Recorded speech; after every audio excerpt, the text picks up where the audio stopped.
Machiegni kendo nyako Ramogi wadhi nyime gi weche manyien. Koro sani wadonjo e weche motenore kod weche mag somo. Kamoro ni thoth sikunde oyepo kawuono e tam mar 3 ka igeno ni giko higa jopuonjre dhi yudo thuolo mar timo penj maduong' kaluwore gi kalenda mar somo. Kata kamano, thoth jonyuol pod medo ywak kaluwore gi pek mar ngima kendo gichwalo kwayo ne piny owacho mondo okel resruok ahinya te sir mar basari kaluwore ni chenro mar omenda mag dongruok gwenge CDF ong'oki. James Okoth nigi ler mar wachno. Bang' loro kuom jumbe 2, thoth sikunde ne oyepo kawuono. Jopuonjre ne ochako safar mar tieko kalenda mar somo e tam mar 3. Kata kamano, wuoth mar siro somb jopuonjre ok osebedo mayot.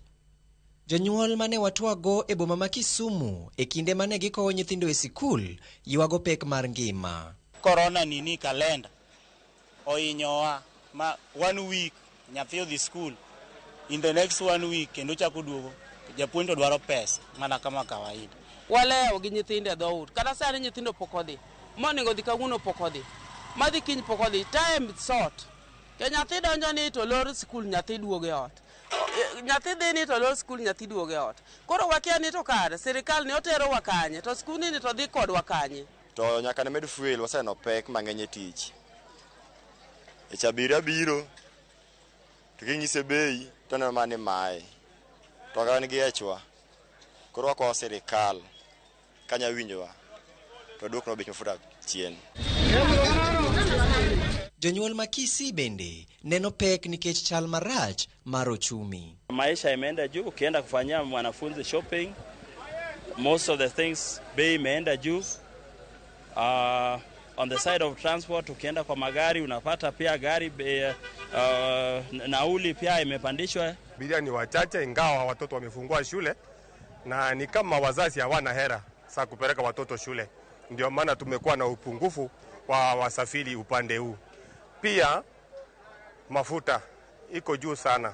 Gari kutoka hapa mpaka Nakuru na kurudi mpaka hapa zamani ilikuwa ni 6,000. Saa hizi inakunywa 8,500. Kawaida huwa tunakuwa wakati kama tunakuwa kwa peak ambaye gari haisimami.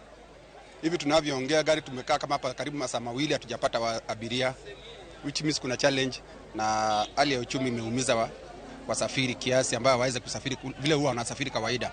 Ting omedore kaluwore ni sir mayande jopuonjre moko yudo koa e aguch omenda mar dongruok mar CDF koro onge bang' chik wito oko chenro no.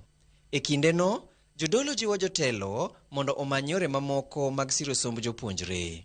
Any child from game who does not have school fees for this coming third term should not be sent home because of school fees.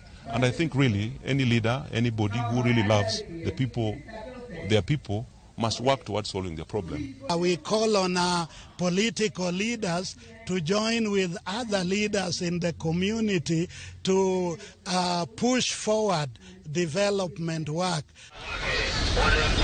James Okoth, Ramogi TV.